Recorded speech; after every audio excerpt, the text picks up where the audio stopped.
Olá a todos, sejam todos bem-vindos a mais um vídeo do nosso canal da Igreja Luterana de Interlagos. Você é muito bem-vindo, você é muito bem-vinda a sempre participar conosco e a refletir conosco. Hoje nós queremos trazer mais uma questão da apologética, defesa da fé cristã. Questões apologéticas número 3, desmistificando Asherá, a esposa de Deus. Vejamos o que será que nós iremos refletir a respeito dessa pseudo-deusa ou dessa esposa de Deus. Da onde vem isso? O intuito que nós temos hoje é trazer à baila uma matéria que foi veiculada pela BBC News, a BBC também do Brasil, que traz a seguinte chamada: quem era a divindade Asherá, a esposa de Deus, apagada da Bíblia? Então, nós temos aí duas grandes questões a resolver e que nesta matéria você pode pesquisar, dar um Google aí e você facilmente irá achar não somente essa matéria, mas muitos outros vídeos, artigos, materiais que vão dar conta a respeito desse assunto. Quem foi Asherá? Para alguns, a esposa de Deus. Para outros, uma deusa.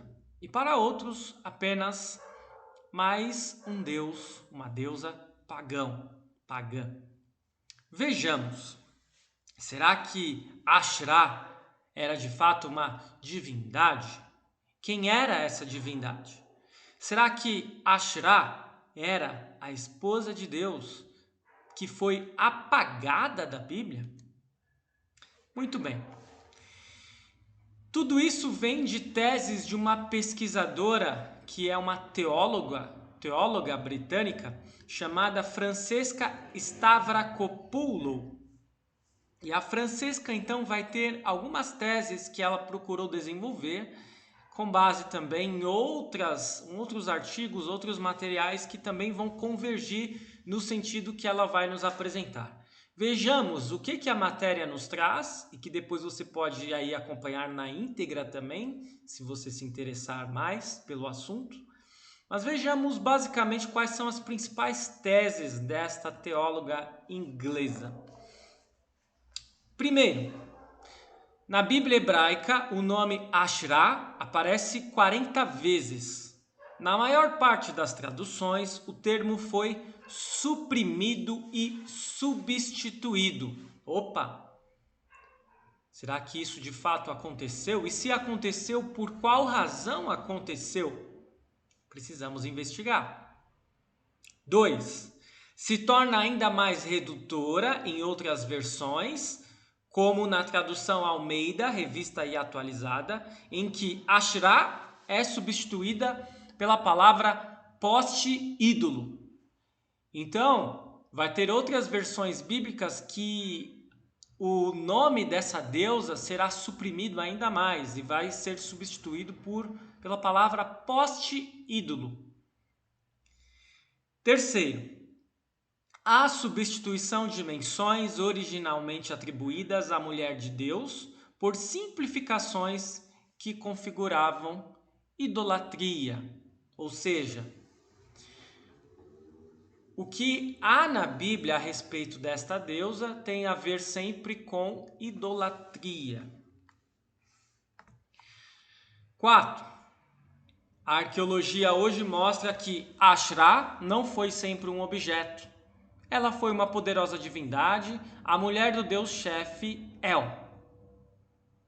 Eu vou trazendo sempre essas teses da teóloga britânica Francesca e nós vamos procurar investigar um pouco mais no segundo momento. Então eu não quero rebater essas teses agora, não pense que eu estou concordando e nem discordando, neste momento estou apenas apresentando essas teses da teóloga britânica. 5. Para ela, o conhecimento que temos de Asherá é maior a partir da cidade-estado de Ugarit, atual Síria, no final da Idade do Bronze. 6. Ashrá era a mãe dos deuses e consorte do Deus Supremo, ou seja, esposa do Deus Supremo. Seria então a deusa suprema. Stavrakopoulos, a teóloga britânica, lembra que, embora a Bíblia frequentemente se refira a Ashrá, isso costuma ocorrer quase sempre em termos negativos. Ela é lançada como uma divindade estrangeira, adorada tanto por cananeus quanto por israelitas idólatras e judaítas. 8. Ela foi identificada como a consorte ou parceira, das altas divindades Anu, da Mesopotâmia, e El, do mundo semítico ocidental. Perceba que algumas coisas se repetem, a respeito de Ashrá. Ela como uma consorte, como uma esposa de principais divindades do mundo antigo e também mãe de outros deuses menores. 9. A Ashrá desempenhava um papel significativo nos panteões do antigo sudoeste asiático, associada à fertilidade e à guerra. Se você observar, todas as figuras que estão sendo mostradas aí de Ashrá, normalmente vai ter algum destaque para o seu corpo, para os seus traços femininos, para os seus seios. Isso vai ter muito a ver também com o aspecto de exatamente estarmos conversando, falando a respeito de uma deusa que era tida como a deusa da fertilidade. Fertilidade, claro, tem esses aspectos sexuais, mas na realidade para muitas pessoas tinha muito mais a ver com plantação, com colheita.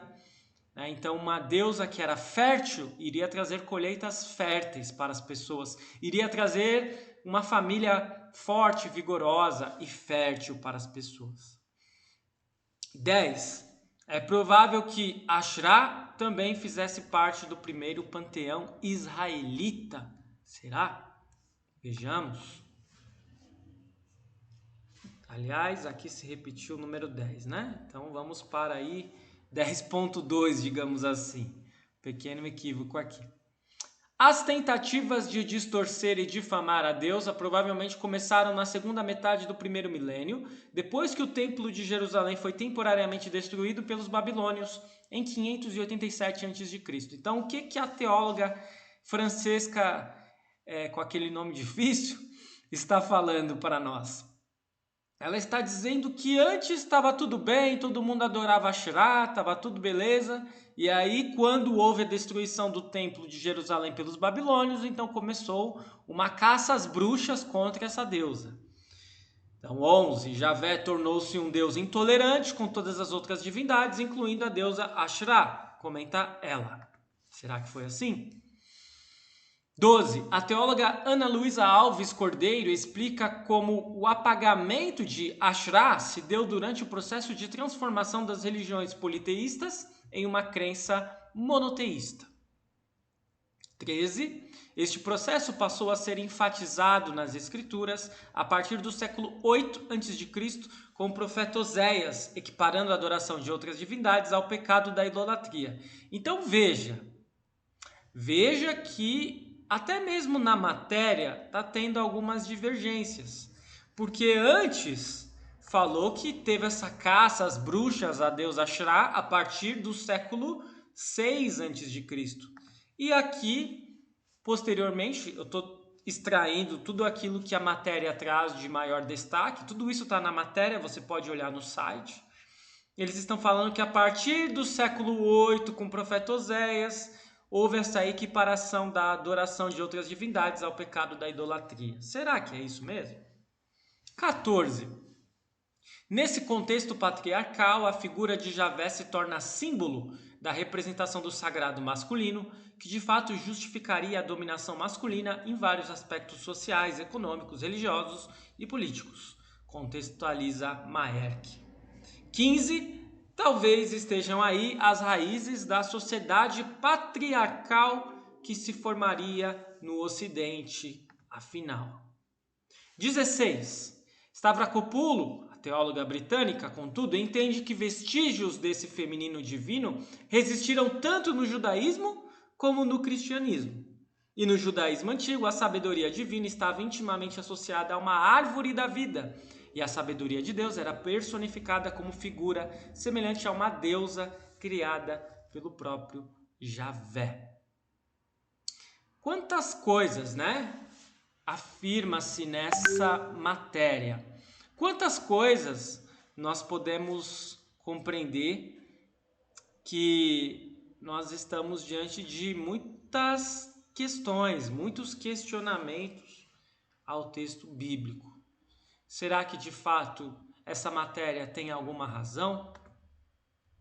Vamos contrapor um pouco as teses a favor dessa deusa que seria uma esposa de Deus e uma grande deusa que foi apagada da Bíblia, segundo essa teóloga e outras pessoas que também vão convergir para o seu pensamento.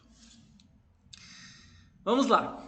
Primeiro, o termo foi substituído ou suprimido nas traduções por qual motivo? Eis a questão. Seria necessário analisarmos cada parte em que o nome Asherah aparece, certo?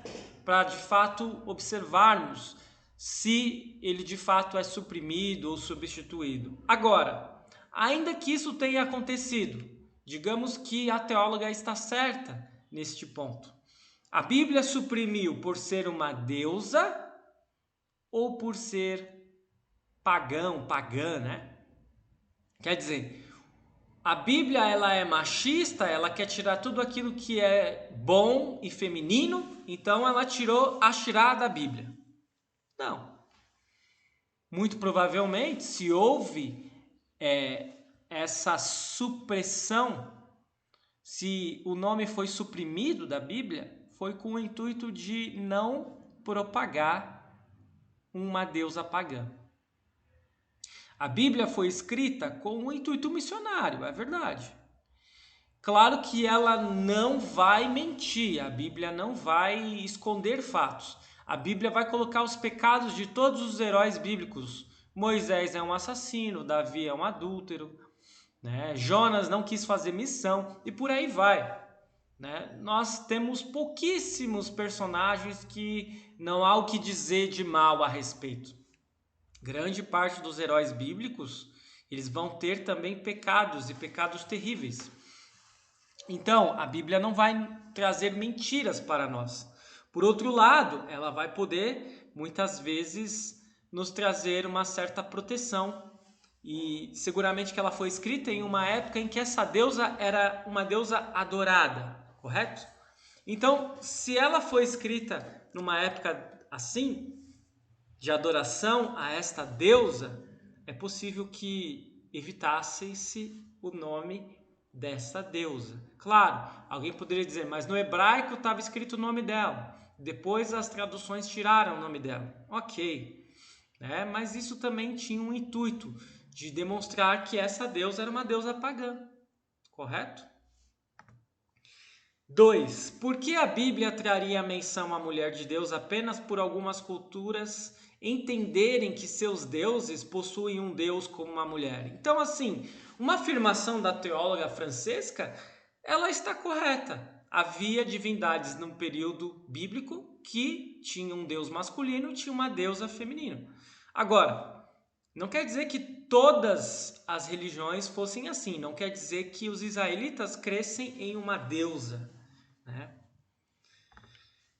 3. A arqueologia hoje mostra que Asherah não foi sempre um objeto. Ela foi uma poderosa divindade. Isso é fato.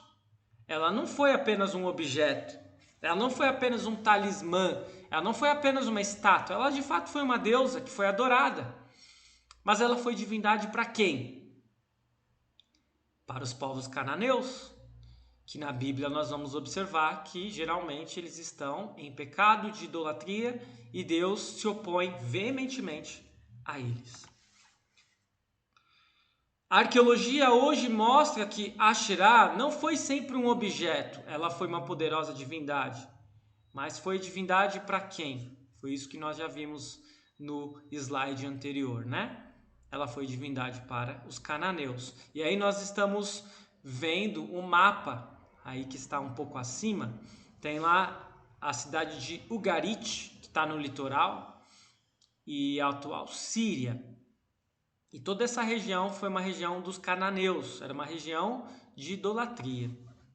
O conhecimento que temos dela é maior a partir da cidade-estado de Ugarit. Isso é fato. Veja que tem algumas informações na matéria e algumas informações na pesquisa da teóloga britânica que estão corretas, que são verossímeis. 5. Ela era a mãe dos deuses e consorte do Deus Supremo. Para algumas culturas e religiões, é fato, mas não para os israelitas e não para a Bíblia, não para a palavra de Deus. 6. Ela é lançada como uma divindade estrangeira, adorada tanto por cananeus quanto por israelitas idólatras e judaítas. Isso é fato, né? A teóloga está correta ao afirmar isso. 7. Ela é associada à fertilidade e à guerra. É fato. É fato. 8. É provável que Asherá também fizesse parte do primeiro panteão israelita. Essa é uma informação um pouco tanto quanto confusa, que nós precisamos lembrar quem são os israelitas. Os israelitas vão se originar de Abraão, mas Abraão tem uma origem em Ur dos Caldeus. Abraão vem de um território pagão, idólatra, que adorava outros deuses. Portanto, se para eles isso é o primeiro panteão israelita, eles estariam corretos, mas a verdade é que o primeiro panteão israelita nunca vai ter vários deuses, sempre vai ter um único Deus. Por isso que essa informação é tida como confusa e tendenciosa. 9. As tentativas de distorcer e difamar a deusa provavelmente começaram na segunda metade do primeiro milênio, depois que o templo de Jerusalém foi temporariamente destruído pelos babilônios em 587 a.C. Isto é mentira. Depois eles até vão dizer, né? Eu mostrei para vocês antes que há uma contradição, porque primeiro fala que é isso, depois a matéria vai trazer que foi Oséias, na época de Oséias. Tudo mentira. Porque desde os 10 mandamentos entregues a Moisés, Deus determinou que a adoração a outros deuses constituía-se um grave pecado. E nós vamos compreender que os mandamentos de Deus foram entregues muito antes deste período da destruição do templo ou antes do profeta Oséias. Javé tornou-se um deus intolerante com todas as outras divindades, incluindo a deusa Asherá, comenta ela. Falácia. Ele não tornou-se intolerante, ele sempre foi. Porque os outros deuses não são deuses verdadeiros, porque eles não podem trazer perdão, vida e salvação, porque os outros deuses vão ser deuses da fertilidade, da guerra, eles não vão ser deuses verdadeiros. 11. Transformação das religiões politeístas em uma crença monoteísta. Será que isso teria acontecido? Religiões politeístas se tornaram monoteístas? Em alguns casos é verdade. Mas no que se refere à adoração ao Deus verdadeiro, nunca houve politeísmo, sempre foi monoteísmo. 12. Talvez estejam aí as raízes da sociedade patriarcal, é afirmado na matéria. O que seria uma sociedade patriarcal? Uma sociedade dominada por homens. Deus então é um patriarca e ele seria machista nesta visão feminista das coisas. E nós sabemos que é um grande equívoco. Em momento nenhum Deus é machista.